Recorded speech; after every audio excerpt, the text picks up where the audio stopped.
Halo semua, perkenalkan saya Nurja Nanda dari Prodi DEP ATLM.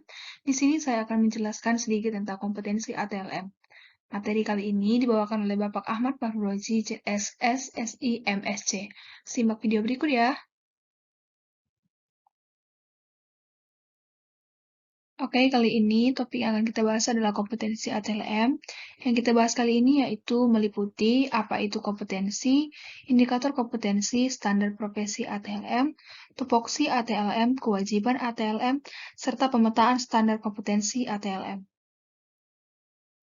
Kompetensi. Kompetensi adalah suatu kemampuan menguasai dan menerapkan pengetahuan, keterampilan, keahlian, serta sikap kerja tertentu di tempat kerja sesuai dengan kinerja yang dipersyaratkan menurut Kepmenaker tentang SKKNI ATLM.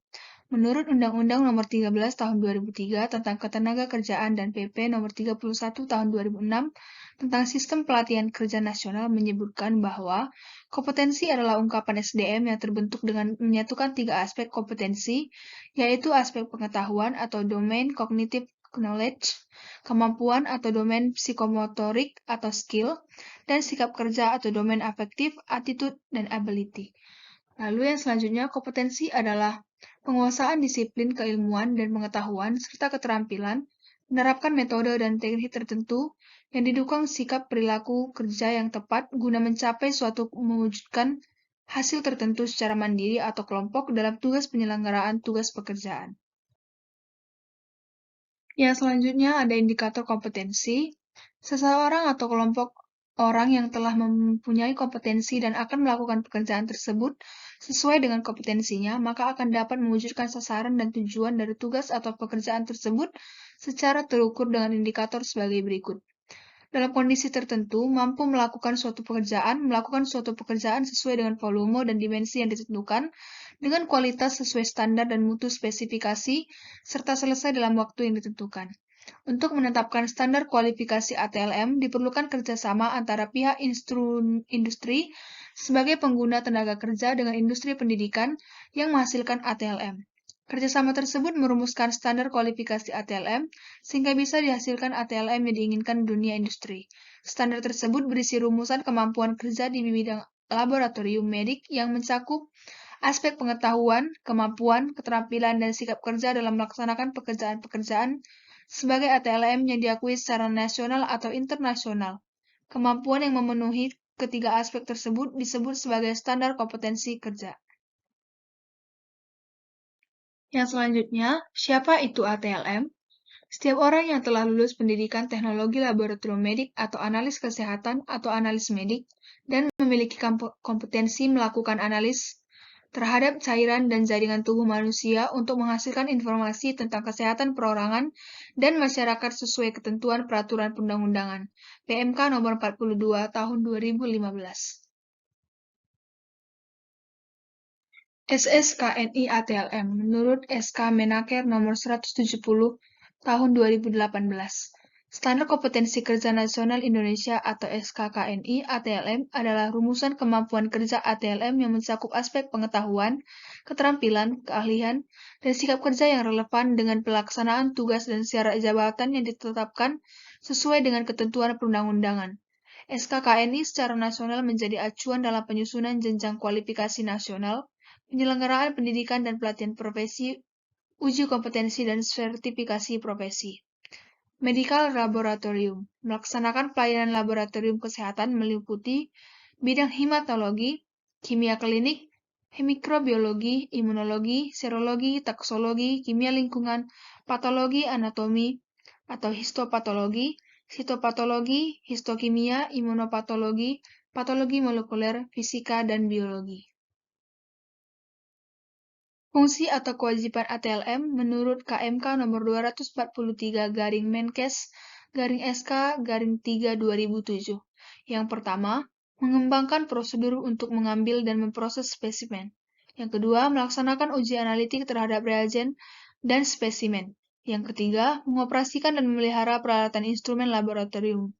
Yang keempat, mengevaluasi data laboratorium untuk memastikan akurasi dan proses pengendalian mutu dan mengembangkan pemecahan masalah berkaitan dengan data hasil uji. Yang kelima, mengevaluasi teknik, instrumen, dan prosedur baru untuk menentukan manfaat kepraktisannya. Yang keenam, membantu klinisi dalam pemanfaatan data laboratorium secara efektif dan efisien untuk menginterpretasikan hasil uji lab. Yang ketujuh, merencanakan, mengatur, melaksanakan, dan mengevaluasi kegiatan laboratorium. Yang kedelapan, membimbing dan membina tenaga kesehatan lain dalam bidang teknik laboratorium. Yang kesembilan, merencanakan dan melaksanakan penelitian dalam bidang laboratorium kesehatan. Kompetensi ATLM dibangun dengan pondasi sebagai berikut. Profesionalitas yang luhur, mawas diri dan pengembangan diri, komunikasi efektif, pengelolaan sistem informasi lab, landasan ilmiah iptek lab, keterampilan lab medik dan pengolahan masalah kesehatan berbasis lab. Standar kompetensi kerja ATLM atau standar profesi ATLM.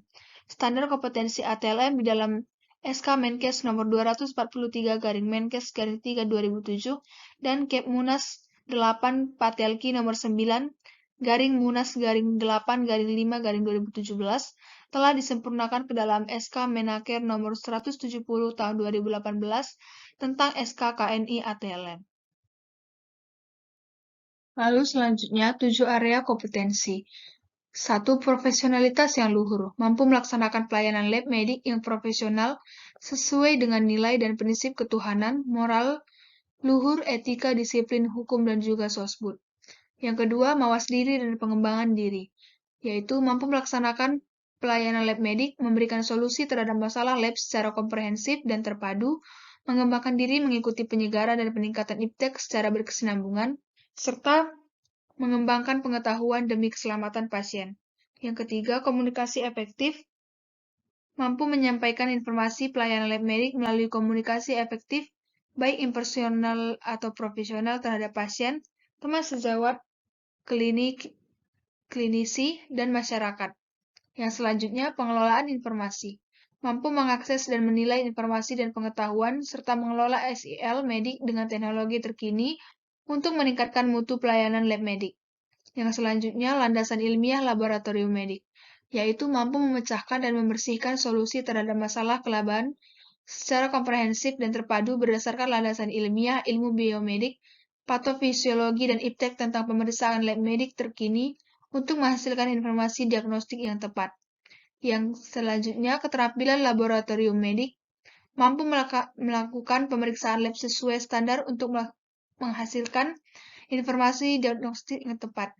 Yang terakhir, pengelolaan masalah kesehatan berbasis laboratorium, yaitu mampu mengelola masalah kesehatan individu dan masyarakat secara komprehensif, holistik, terpadu, dan berkesinambungan berbasis lab dalam konteks Yankes primer, sekunder, dan juga tersier. Sistematika SKKNI bidang TLM. A. Pemetaan standar kompetensi. Yang pertama, tujuan utama, yaitu memberi pelayanan lab medik yang berkualitas. Kedua, fungsi kunci, fungsi utama, dan juga fungsi dasar. Yang B. Daftar unit kompetensi. Yang pertama, kode unit. Yang kedua, judul unit kompetensi. C. Uraian unit kompetensi. Yang pertama, kode unit, judul unit, deskripsi unit, elemen kompetensi dan kriteria unjuk kerja. Kelima, batasan variabel meliputi aspek variabel, peralatan dan perlengkapan, peraturan yang diperlukan serta norma dan standar. Yang keenam, panduan penilaian meliputi konteks penilaian, persyaratan kompetensi, pengetahuan dan keterampilan yang diperlukan, sikap kerja yang diperlukan, serta aspek kritis. Pemetaan standar kompetensi. A. Memberikan pelayanan pada lab klinik. Yang pertama, persiapan pra-analitik meliputi mempersiapkan pasien untuk pengambilan spesimen, mempersiapkan alat dan bahan untuk pemeriksaan lab, serta mempersiapkan spesimen atau sediaan untuk pemeriksaan lab. Yang kedua, pengambilan dan penanganan sampel, yang meliputi melakukan penerimaan dan pencatatan pasien, mendokumentasikan penerimaan pasien, melakukan pengambilan spesimen, melakukan pengambilan darah, melakukan pencatatan dan verifikasi spesimen, dan melakukan penanganan spesimen. Yang ketiga, melakukan pemeriksaan lab klinik, meliputi melakukan pemeriksaan urin, melakukan pemeriksaan feses, sperma, kimia klinik, hematologi, koagulasi darah, dan imunohematologi. Lalu melakukan pemeriksaan imunologi, memilih dan menguji kualitas reagenisa, menggunakan dan mengkalibrasi secara sederhana alat lab, memilih dan menggunakan metode pemeriksaan, melakukan pengendalian mutu internal, membuat laporan hasil pemeriksaan lab, melakukan verifikasi terhadap proses analisis spesimen, melakukan kegiatan K3 di lab, serta yang terakhir menggunakan piranti lunak dan integrasi data. Yang keempat, melakukan pemeriksaan lab klinik, meliputi melakukan penanganan dan menilai kualitas spesimen untuk pemeriksaan khusus dan canggih. Yang ke-B, melakukan pemeriksaan khusus di bidang hematologi, kimia klinik, dan imunologi. Melakukan penanganan dan menilai kualitas pemeriksaan konfirmasi, membuat laporan hasil pemeriksaan lab sesuai kewenangannya, menilai hasil pengujian kelayakan alat dan metode serta reagenisa, melakukan pengendalian ketidaksesuaian dan problem solving sesuai bidang keahliannya, dan menyusun instruksi kerja pada bagiannya. Lalu yang kelima, pengendalian mutu lab medik, yang meliputi mengkoordinir kegiatan operasional teknis operasional lab di lingkup bidangnya, melakukan audit mutu internal, melakukan verifikasi pengendalian mutu internal lab, mengatur pembagian tugas dan tanggung jawab personal, melakukan pengawasan kinerja staf.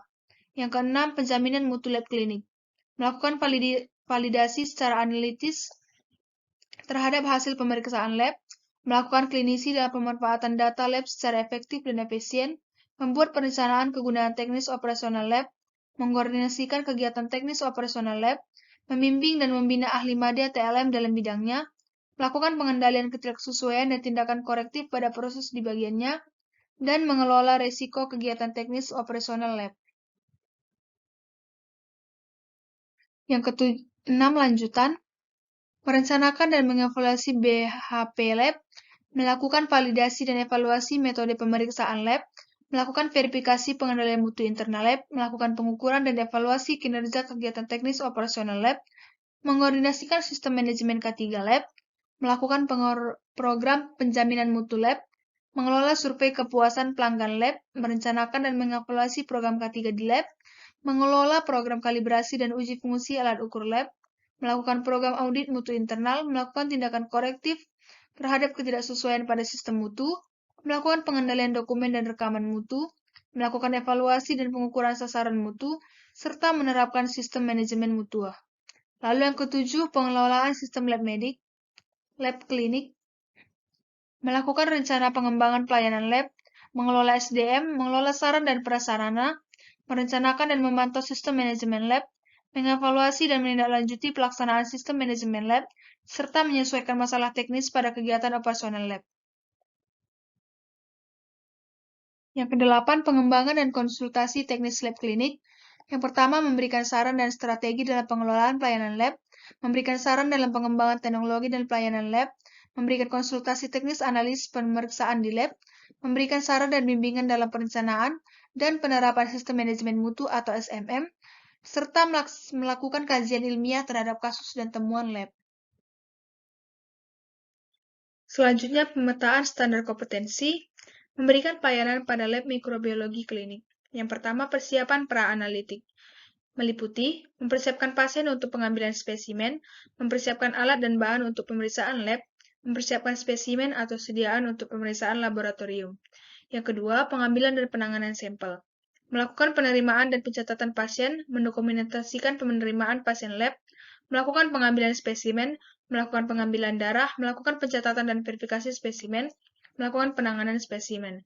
Yang ketiga, melakukan pemeriksaan mikrobiologi klinik, yang meliputi melakukan pemeriksaan mikrobiologi klinik, malaria, TBC, preparat mikrobiologi, melakukan pemeriksaan mikroskopis preparat virologi, mikroskopis preparat parasitologi, memilih dan menguji kualitas reagenisa, dan menggunakan serta mengkalibrasi secara sederhana alat lab, memilih dan menggunakan metode pemeriksaan. Melakukan pengendalian mutu internal lab, membuat laporan hasil pemeriksaan lab, melakukan verifikasi THDP proses analitik pemeriksaan di lab, menggunakan piranti lunak dan integritasi data, melaksanakan kegiatan K3 di lab.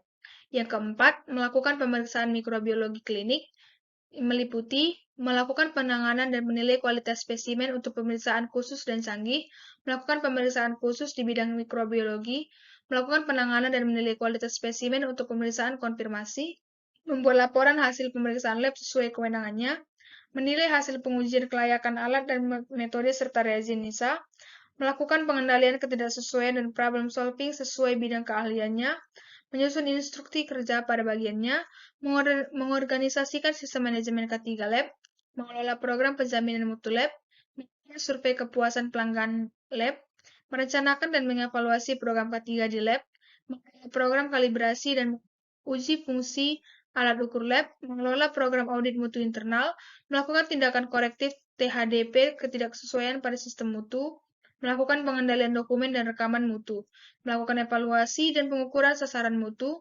serta menerapkan sistem manajemen mutu. 5. Pengelolaan sistem lab mikrobiologi klinik meliputi membuat rencana pengembangan pelayanan lab, mengelola SDM, mengelola sarana dan prasarana lab, merencanakan dan memantau sistem manajemen lab, mengevaluasi dan menindaklanjuti pelaksanaan sistem manajemen lab, menyelesaikan masalah teknis pada kegiatan operasional lab. Yang keenam, pengembangan dan konsultasi teknis lab mikrobiologi klinik meliputi memberikan saran dan strategi dalam pengelolaan pelayanan lab, memberikan saran dan pengembangan teknologi dan pelayanan lab, memberikan konsultasi teknis analis pemeriksaan di lab, memberikan saran dan bimbingan dalam perencanaan dan penerapan SMM, melakukan kajian ilmiah terhadap kasus dan temuan lab. Saya memberikan pelayanan pada lab patologi anatomik. Yang pertama, persiapan praanalitik meliputi mempersiapkan pasien untuk pengambilan spesimen, mempersiapkan alat dan bahan untuk pemeriksaan lab, mempersiapkan spesimen atau sediaan untuk pemeriksaan lab. Yang kedua, penanganan sampel yang meliputi pencatatan dan verifikasi spesimen, penanganan jaringan, penanganan sampel sitopatologi, proses jaringan, pembuatan sediaan histopatologi, potongan beku jaringan, pewarnaan histopatologi, pewarnaan papini colau, pewarnaan histokimia, memilih dan menguji kualitas alat dan reagensia, melakukan kalibrasi internal THDP alat ukur lab, melakukan pengendalian mutu internal lab, melakukan dokumen laporan hasil pengerjaan teknis laboratorium patologi anatomik, melakukan verifikasi THDP proses penanganan sampel di lab, menggunakan piranti lunak dan integritas data, melakukan kegiatan K3 di lab. 3. Penanganan sampel khusus meliputi melakukan pembuatan blok sel, pewarnaan imunohistokimia atau IHK, pewarnaan in situ hybridization ISH, pewarnaan imunofluoresensi, screening sediaan sitopatologi, pengendalian ketidaksesuaian dan problem solving sesuai bidang keahliannya, serta menyusun instruksi kerja pada bagiannya. Yang keempat, pengendalian mutu lab patologi anatomik, yang meliputi mengkoordinir kegiatan teknis operasional lab di lingkup bidangnya, melakukan audit mutu internal, verifikasi pengendalian mutu internal lab, mengatur pembagian tugas dan tanggung jawab personal, melakukan pengawasan kinerja staf.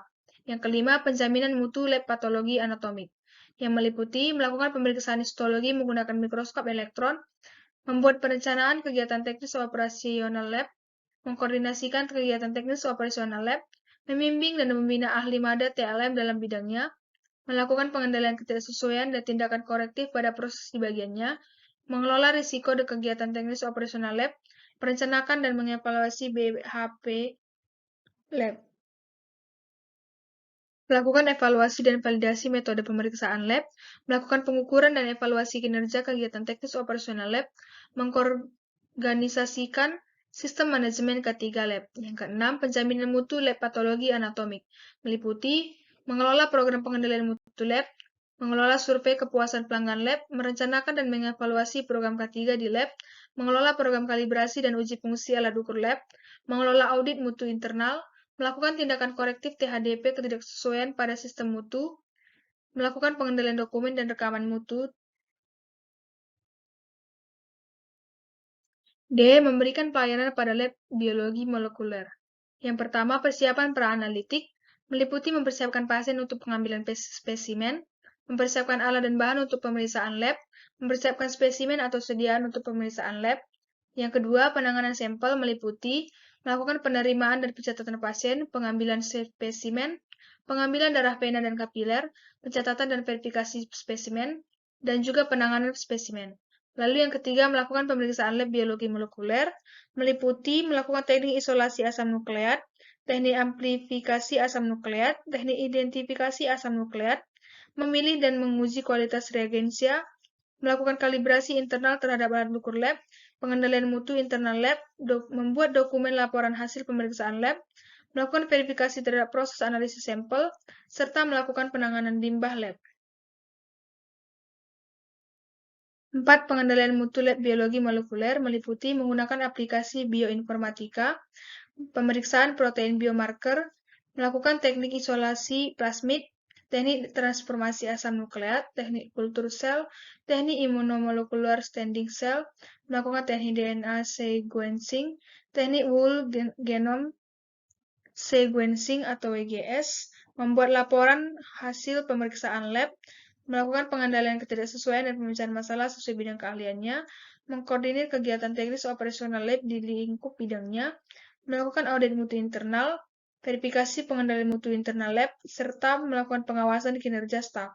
Yang kelima, penjamin mutu lab biologi molekular, yang meliputi validasi teknis THDP hasil pemeriksaan lab, membuat perencanaan dan pengawasan kegiatan teknis operasional lab, mengkoordinasikan kegiatan teknis operasional lab, melakukan pengendalian ketidaksesuaian dan tindakan korektif pada proses di bagiannya.